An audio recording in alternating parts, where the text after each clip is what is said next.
Good morning students. आज हम अगली वीडियो बना रहे हैं। कूलम्स लॉ वाले हमारा चैप्टर था इलेक्ट्रोस्टैटिक्स का। पिछले वीडियो में हमने प्रॉपर्टीज ऑफ चार्ज किया था और कूलम्स लॉ को पढ़ा था। ठीक है, आज उसी कूलम्स लॉ को हम वेक्टर फॉर्म में करेंगे। तो आज का हमारा जो टॉपिक होगा वो होगा आपका Coulomb's law, Coulomb's law in vector form.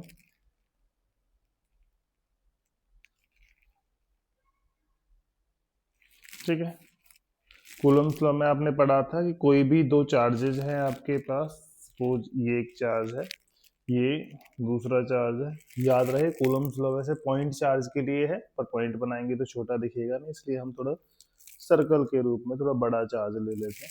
वैसे Coulomb's law applicable point charge है। ठीक है, अगर पॉइंट चार्ज नहीं है तो दो चार्ज के सेंटर के बीच की डिस्टेंस लेते हैं हम।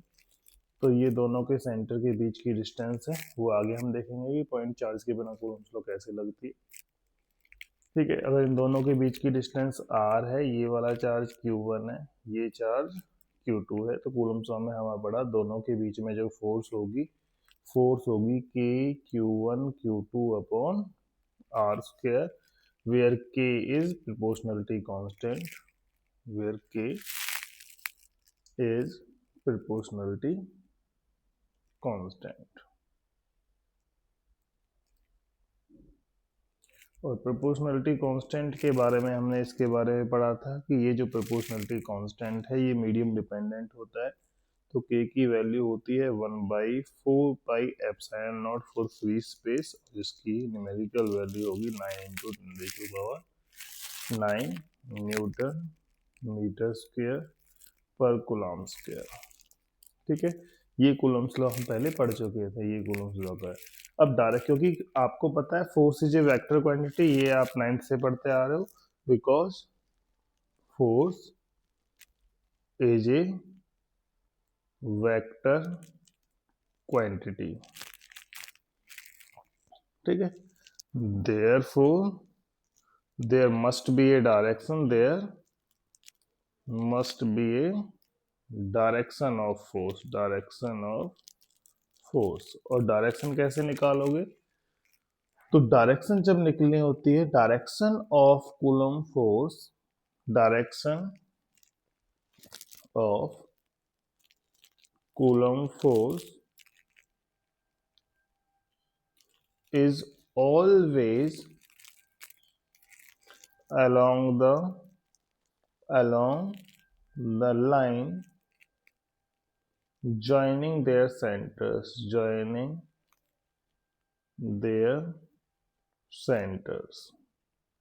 ये वाला भी हमने पढ़ा था, क्योंकि हमने प्रॉपर्टी पिछले वीडियो में देखा कि आपकी जो कूलम्ब फोर्स होती है वो सेंट्रल फोर्स होती है, यानी दोनों के सेंटर को जोड़ने वाली लाइन के अलाउंग होती है। ठीक है, बट आपने प्रॉपर्टीज ऑफ चार्ज में पढ़ा था कि सेम चार्ज एक दूसरे को रिपेल करेंगे और अपोजिट चार्ज एक दूसरे को अट्रैक्ट करेंगे। अगर मैं यहाँ पे मान लेता हूँ suppose Q1 and Q2 both are positive charge, both are positive charge। ठीक है, दोनों नेगेटिव मारूंगा तब भी कुछ नहीं होगा, पर फिलहाल मैंने दोनों को पॉजिटिव माना है। पॉजिटिव मानने का मतलब क्या है, ये Q1 है जो Q2 को रिपेल करेगा। अब रिपेल करेगा तो इस लाइन के अलोंग जो फोर्स लगेगी वो इस डायरेक्शन में लगेगी, that is force on second charge. अगर निकालूं मैं force on second charge due to first charge, इस डायरेक्शन में होगी। सिमिलरली इधर देखें, Q2 Q1 को रिपेल करेगा, अब रिपेल करेगा इस लाइन के अलोंग जो फोर्स लगेगी वो इधर ही हो सकती है बस रिपेल करने के लिए। तो force on first charge due to second charge वो इस डायरेक्शन में हो जाएगी इधर। ठीक, तो ये हम वेक्टर फॉर्म में कैसे लिखेंगे, हम यहाँ पे लिखेंगे force on first charge due to second charge. ये निकालते हैं कितनी होगी न्यूमेरिकल वैल्यू, उसका हमने यहाँ से देख लिया था, यही है। ठीक है, यानी मैग्नीट्यूड तो फोर्स का यही लिखेंगे कि Q1 Q2 अपॉन में जो भी डिस्टेंस है उस डिस्टेंस का स्क्वायर। अब आपको यहाँ पे डायरेक्शन और मेंशन करनी है। ठीक है, मैग्नीट्यूड आप अलग ले चुके हो, तो डायरेक्शन की ऑब्वियस सी बात है, डायरेक्शन तो सिर्फ एक यूनिट वेक्टर ही दिखा सकता है, सिर्फ डायरेक्शन दिखानी है तो ठीक है। तो सिर्फ डायरेक्शन दिखाने के लिए हमने यूनिट वेक्टर लिया। यूनिट वेक्टर आपने 11th में शुरू में ही पढ़ लिया था। ऐसा वेक्टर जिसका मैग्नीट्यूड 1 होता है, जो सिर्फ डायरेक्शन दिखाने के लिए होता है, उसे यूनिट वेक्टर बोलते हैं। तो हम यहाँ पे यूनिट वेक्टर लेंगे, पर किधर डायरेक्शन दिखानी है आपकी, ये डायरेक्शन को शो करना है, और ये डायरेक्शन किधर है, 2 से 1 की तरफ। तो 2 से 1 की तरफ डायरेक्शन दिखाने के लिए आप यहाँ पे 2 1 लिखोगे, 2 से 1 की तरफ डायरेक्शन है, और सिर्फ यूनिट वेक्टर चाहिए तो यहाँ पे कैप लगाना पड़ेगा। तो ये होगी कूलम्स लॉ की वेक्टर फॉर्म, ठीक है। या फिर ऐसे ही आप दूसरा, अगर फोर्स ऑन सेकंड चार्ज निकालना है ड्यू टू फर्स्ट चार्ज, तो आप ऐसे लिख सकते हो इसे। तो कैसे लिखोगे, मैग्नीट्यूड वही रहेगा Q1 Q2, क्योंकि फोर्स कैसे निकालते हैं, चाहे सेकंड की फर्स्ट पे निकालूं या फर्स्ट की सेकंड पे निकालूं, कूलम्स लॉ से निकलेगा। कूलम्स लॉ क्या कहती है, दोनों चार्ज के प्रोडक्ट के डायरेक्टली प्रोपोर्शनल है। तो दोनों चार्ज का प्रोडक्ट यहाँ भी लिया और यहाँ भी लिया, ठीक है। और बीच की डिस्टेंस के स्क्वायर के इनवर्सली प्रोपोर्शनल है। तो बीच की डिस्टेंस हमने r मानी हुई है, तो r का स्क्वायर लगा दिया। तो आपके पास यहाँ पे क्या हो गया, F21 हो या F12 हो, मैग्नीट्यूड तो सेम लेना पड़ेगा। बट डायरेक्शन देखूं तो 1 2 आपका इधर था, 2 1 उसके अपोजिट डायरेक्शन में। आप किधर है, 1 से 2 की तरफ है ये फोर्स। तो इसमें डायरेक्शन के लिए लिखना पड़ेगा मुझे 1 2, ठीक है। ये है आपको क्या याद रखना है, फोर्स लिखते टाइम वेक्टर फॉर्म में आपको याद रखना है कि सफिक्स जो लिखोगे, जो फोर्स का सफिक्स है डायरेक्शन दिखाने के यूनिट वेक्टर का, उसके अपोजिट होता है। अगर यहाँ 1 2 है तो यहाँ 2 1 लिखना है, यहाँ 2 1 है तो यहाँ 1 2 लिखना है, ठीक है। ये आपके पास फोर्स होगी, ये वेक्टर फॉर्म है। इसे आप दूसरी तरह से आप ऐसे लिख सकते थे, मान लो इसको आपको लिखना है, तो आप ऐसे कर सकते हो कि r से ऊपर मल्टीप्लाई और r से नीचे मल्टीप्लाई। अगर इसे r से, r क्या है, बीच की डिस्टेंस का मैग्नीट्यूड है। डिस्टेंस तो स्केलर क्वांटिटी है तो मैग्नीट्यूड होगा, बीच की डिस्टेंस से ऊपर नीचे मल्टीप्लाई कर दिया। तो इसे ऐसे भी लिख सकते हो, k Q1 Q2 अपॉन में नीचे r का स्क्वायर पहले ही था, एक r, ये तो r का क्यूब हो गया। ऊपर क्या होगा, ऊपर मैंने कहा r इंटू R21, ये होगा। r मैग्नीट्यूड है, R21 डायरेक्शन है, और मैग्नीट्यूड डायरेक्शन दोनों को ले लें तो कंप्लीट वेक्टर बनता है। तो ये बन जाएगा आपके पास k Q1 Q2 अपॉन में R क्यूब, और यहाँ पे R21 वेक्टर, ऐसे भी लिख सकते हो, ठीक है। या तो आप ऐसे लिखोगे, यहाँ कैप लगाओगे तो नीचे स्क्वायर होगा, अगर यहाँ पे वेक्टर लगाते हो तो नीचे पावर 3 होगी। सिमिलरली इसे भी आप ऐसे ही लिख सकते हो, यहाँ पे लिख दिया k Q1 Q2 upon R cube, और यहाँ पे R12 के ऊपर वेक्टर, ठीक है। इस तरह से लिख सकते। अब यहाँ पे एक क्वेश्चन आता है कि आपकी Coulomb's law Newton third law को फॉलो करती है, इसे वेरीफाई करना है। तो वेरीफाई, ठीक है, वेरीफाई न्यूटन्स थर्ड लॉ। ये थर्ड लॉ को वेरीफाई करना है इस फोर्स के लिए, कूलम फोर्स के लिए न्यूटन की थर्ड लॉ को वेरीफाई कर रहे हैं। तो सारे बच्चे जानते हैं कि R12 अगर वेक्टर है और R21 भी वेक्टर है, दोनों यूनिट वेक्टर हैं, और यूनिट वेक्टर का मैग्नीट्यूड तो हमेशा इक्वल होता है, तो इन दोनों का मैग्नीट्यूड तो हमेशा इक्वल होगा। तो R12 और R21 दोनों यूनिट वेक्टर होने के नाते दोनों का मैग्नीट्यूड 1 है, इसलिए दोनों का मैग्नीट्यूड R12 हो या R21 हो, और अगर दोनों का मैग्नीट्यूड निकालो तो दोनों का 1 के इक्वल है, यानी मैग्नीट्यूड में तो ये वेक्टर हमेशा इक्वल है। दोनों में डिफरेंस क्या है, एक यहाँ पे देखो, एक टुवर्ड्स लेफ्ट है, एक टुवर्ड्स राइट है, यानी एक दूसरे के अपोजिट डायरेक्शन में है। और वेक्टर में अपोजिट डायरेक्शन को किससे दिखाते हैं, माइनस के साइन से। तो इसलिए मैं ऐसे लिख सकता हूँ कि यहाँ पे R12 जो वेक्टर है वो R21 वेक्टर के नेगेटिव के इक्वल है, क्योंकि अपोजिट डायरेक्शन थी, ठीक है। अगर ये आपके पास जो इक्वेशन है, इसको आप 1 नाम दे दो, इसको आप 2 नाम दे दो, तो आप इस इक्वेशन को मैंने थर्ड नाम दे दिया, ठीक है। अब इसको आप यहाँ पे पुट कर सकते हो, यानी थर्ड को 2 में पुट करो, इसको यहाँ पे पुट करोगे तो यहाँ R12 की जगह माइनस R21 आ जाएगा।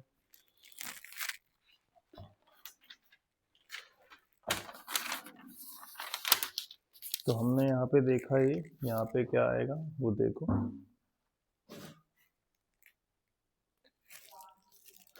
यहाँ पे देखो हमने यहाँ पे वैल्यू पुट की है, पुटिंग, ठीक है। क्या पुट कर रहा हूँ मैं, यहाँ पे पुट कर रहा हूँ मैं यहाँ पे थर्ड को इन इक्वेशन 2, थर्ड इक्वेशन को सेकंड इक्वेशन में पुट कर रहा हूँ, तो हमारे पास आ जाएगा F21 is equal to 1/4 pi epsilon naught Q1 Q2 upon R का स्क्वायर। 1/4 पाई एप्सिलॉन नॉट क्या है, ये K ही है, कांस्टेंट की वैल्यू, ठीक है। दोनों में से कुछ भी लिखोगे चलेगा। और यहाँ पे क्या था हमारे पास, R12 था, R12 की वैल्यू लिख दी मैंने, तो क्या आ गया -R21, ठीक है। तो यहाँ पे क्या बन गया, F21 इक्वल हो गया, कांस्टेंट की जगह K ही लिख देता हूँ, K Q1 Q2 upon R का स्क्वायर, और यहाँ पे R21 का कैप, तो जो माइनस साइन है उसे यहाँ लगा देते हैं, और ये हो गई आपकी फोर्थ इक्वेशन, ठीक है। अब यहाँ पे देखो फर्स्ट इक्वेशन और फोर्थ इक्वेशन को देखो, फ्रॉम इक्वेशन 1 एंड इक्वेशन 4 आप देखोगे F12 और F21 का मैग्नीट्यूड इक्वल है, बस ये माइनस साइन को इधर ले जाऊं तो यहाँ पे आ जाएगा माइनस का साइन, और ये ही है आपके पास equation 5। This equation verifies Newton's third law. जिन बच्चों को याद नहीं है, न्यूटन थर्ड लॉ बता दें, to every action there is equal and opposite reaction, ठीक है। तो यहाँ पे सारे के लिए आपके पास इक्वल एंड अपोजिट रिएक्शन होता है। तो यहाँ हमारी न्यूटन की थर्ड लॉ वेरीफाई हो गई है, ठीक है। अब हम आगे यहाँ पे करते हैं, इस टॉपिक में आगे होगा, आपको यहाँ पे ध्यान क्या रखना है कि एक तो न्यूटन आपके पास कूलम्स लॉ को, सॉरी न्यूटन को नहीं, कूलम्स लॉ को वेक्टर फॉर्म में कैसे लिखते हैं। दूसरा आपको जो यहाँ पे याद रखना है, वो याद रखने वाली बात ये है कि अगर यहाँ पे आप कैप लगाते हो तो नीचे आपका स्क्वायर आएगा, अगर यहाँ पे आप वेक्टर लगाते हो तो नीचे पावर 3 आएगी, ठीक है। दोनों ही वैसे याद होने चाहिए क्योंकि इसे हम आगे यूज करेंगे। अब हम आगे करेंगे कूलम्स लॉ को इन पोजीशन वेक्टर फॉर्म, ठीक है। यहाँ पे अगर मैं यहाँ पे देखूं तो यहाँ पे अगला टॉपिक हमारे पास है कूलम्स लॉ, कूलम्स लॉ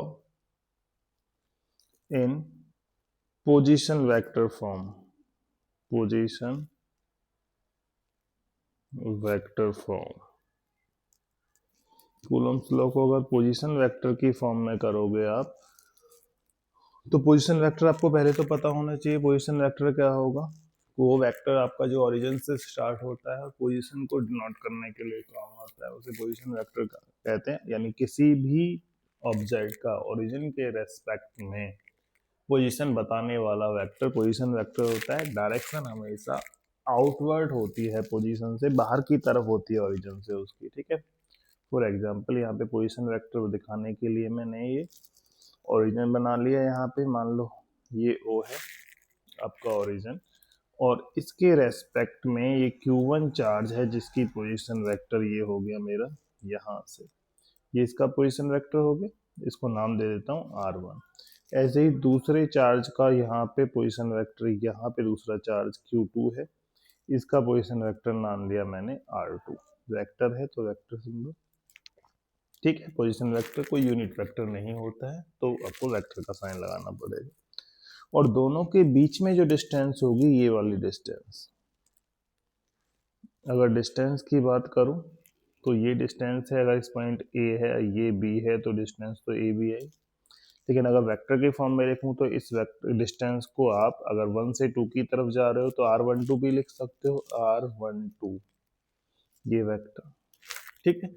अगर 2 से 1 की तरफ जाऊं तो R21 भी लिख सकते हो, याद रहे यहाँ पे R12 अगर इधर जाऊंगा तो R21 और इधर जाऊंगा तो ये R12, ठीक है।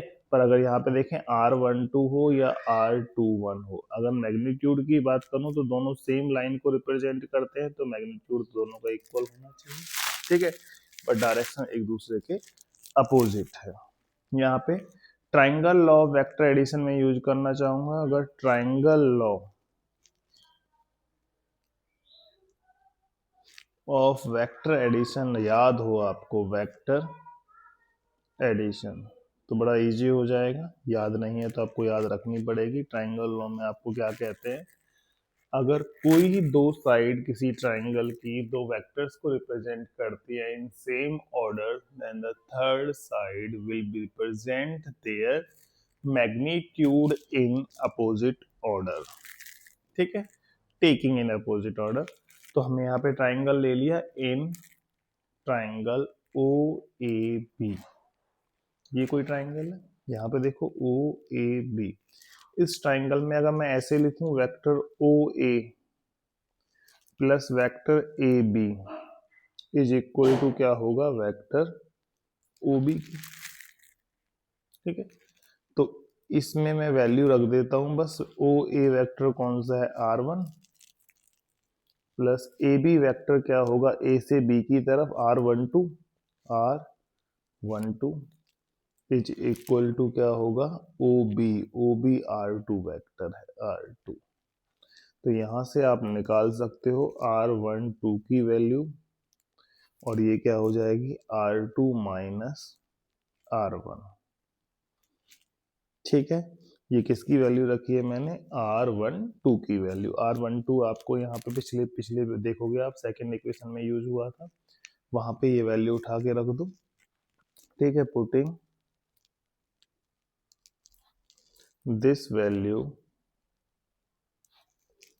इन इक्वेशन 2, तो आप क्या लिखोगे यहाँ पे, F21 इज इक्वल टू के सम कांस्टेंट, ठीक है। कांस्टेंट की वैल्यू फिक्स से बताया हमें क्या है, Q1 Q2 अपॉन में नीचे जो भी डिस्टेंस थी उसका क्यूब था, R क्यूब, और यहाँ पे क्या था, R12 का कैप, और R12 की कैप की ये वैल्यू रख देता हूँ, तो ये बन जाएगा R2 माइनस R1 वेक्टर।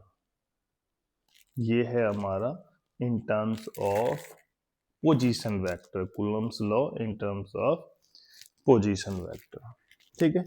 अगर इसी ट्राइंगल को दूसरी तरह से मैं यूज करूं तो यहाँ पे क्या है, मैं ओ ए बी में ऐसे लिख सकता हूँ, यहाँ पे O B plus B A is equal to O A. तो इसको अगेन मैं ऐसे लिख सकता हूँ, अगेन, ठीक है। अगेन अगर आप यहाँ पे लिखोगे तो ये क्या आएगा आपके पास, यहाँ पे देखो क्या लिख सकता हूँ मैं, ये हम ऐसे लिख सकता था मैं, R2 plus R21 is equal to R1, ठीक है। क्या कहाँ से आया, अगर मैं ऐसे लिखूं O B plus B A is equal to O A, तो इसमें वैल्यू रख दी, ये वैल्यू आ गई आपको। यहाँ पे देखो, यहाँ से R21 अगर निकालना है तो ये आ जाएगा R1 माइनस R2, ठीक है। और इसको इस इक्वेशन को, पिछला जो आपका इक्वेशन 1 थी, पुटिंग दिस वैल्यू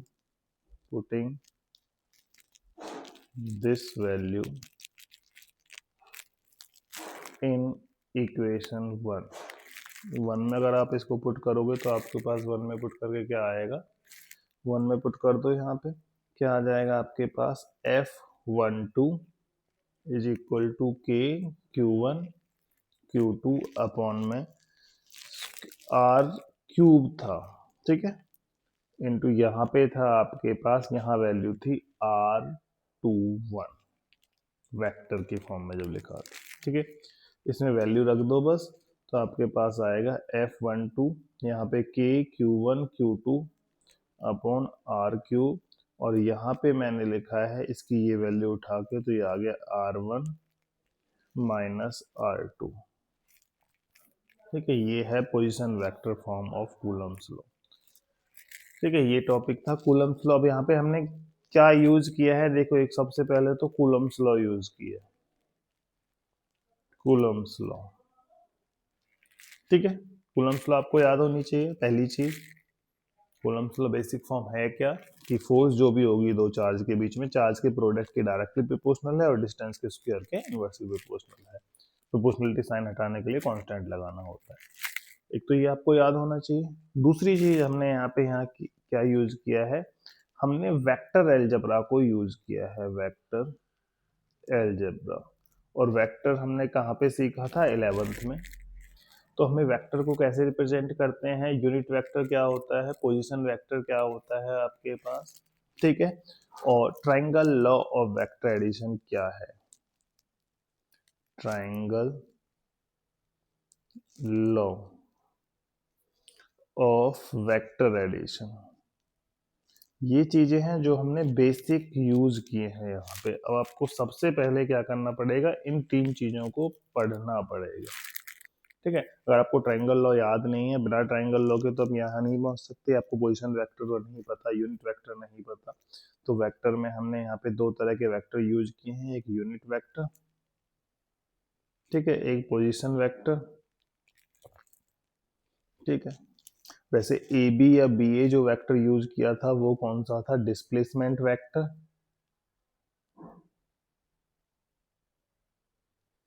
ठीक है, और पोजीशन हमने यूनिट वेक्टर को उसके मैग्नीट्यूड से मल्टीप्लाई करके कंप्लीट वेक्टर को बनाया था। तो हमें वेक्टर के बारे में नॉलेज होनी चाहिए। फिर triangle law vector addition use किया तो वो पता होना चाहिए।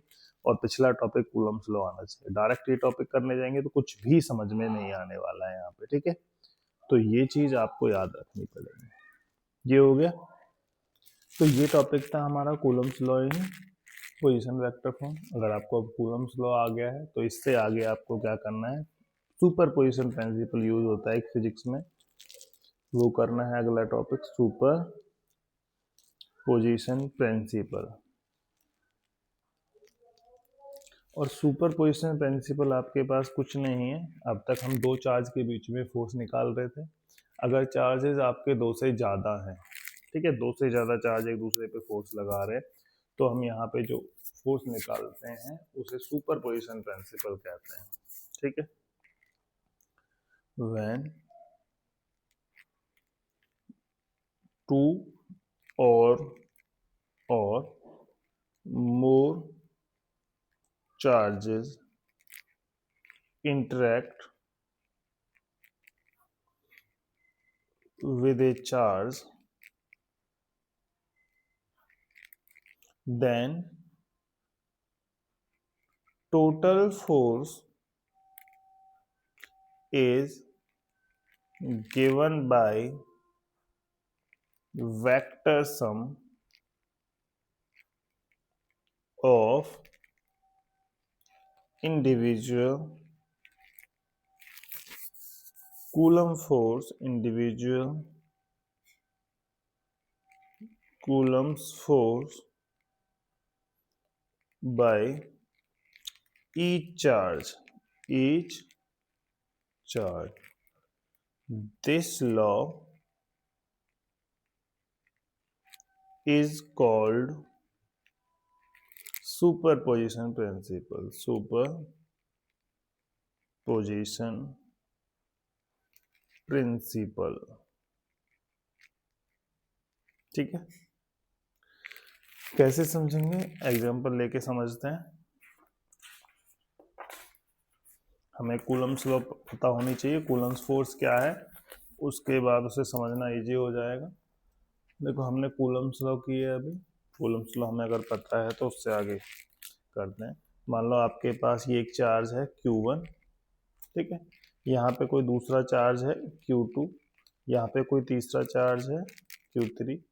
ये तीनों किसी एक चार्ज पे फोर्स लगा रहे हैं। यहाँ पे कोई चार्ज है Q0, टेस्ट चार्ज रखे हैं, इस पे फोर्स लगा रहा है, ये भी इस पे फोर्स लगा रहा है। इसकी इससे डिस्टेंस मैंने मान ली 1 की, 0 से जो डिस्टेंस है इसकी वेक्टर फॉर्म में लिखूं R10 हो गई डिस्टेंस।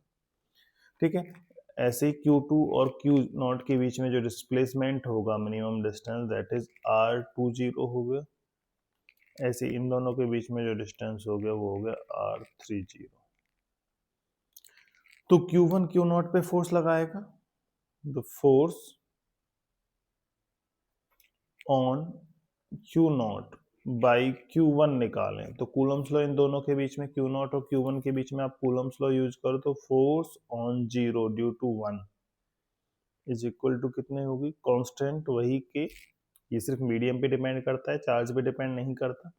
तो चाहे ये चार्ज लूँ, कोई भी तीनों में से चार्ज लूँ, कांस्टेंट सेम रहेगा का सेम मीडियम है तो कि दोनों चार्ज का प्रोडक्ट Q1 Q0 अपॉन में जो डिस्टेंस है उसका स्क्वायर। ठीक है, अब डिस्टेंस यहाँ पे क्या है, 1 और 0 के बीच में जो डिस्टेंस है वो R10 जो वेक्टर है उसका मैग्नीट्यूड के बराबर होगी और उसका लगा दिया मैंने स्क्वायर।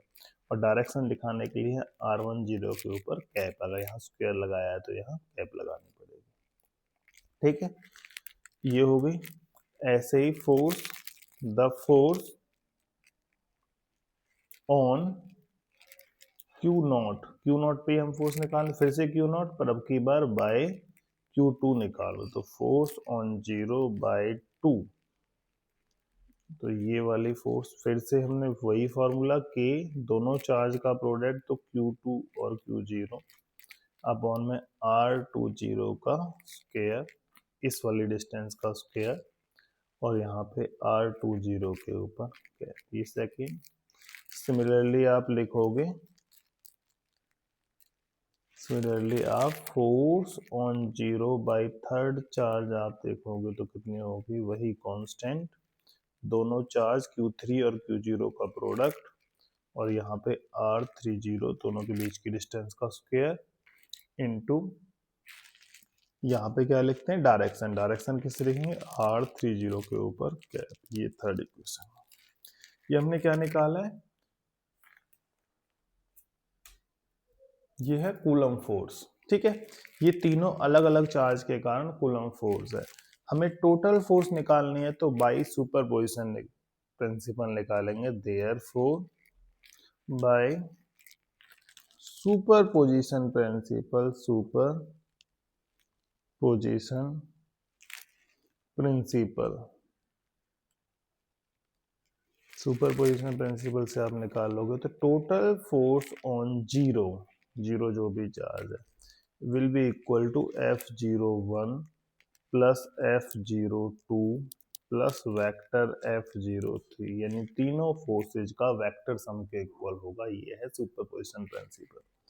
तो तीनों फोर्स की वैल्यू रखो यहाँ पे, K Q1 Q0 अपॉन में R10 का स्क्वायर और R10 का cap, K Q2 Q0 upon में R20 का स्क्वायर और यहाँ पे R20 का cap plus K Q3 Q0 R30 का स्क्वायर और R30 के ऊपर कैप।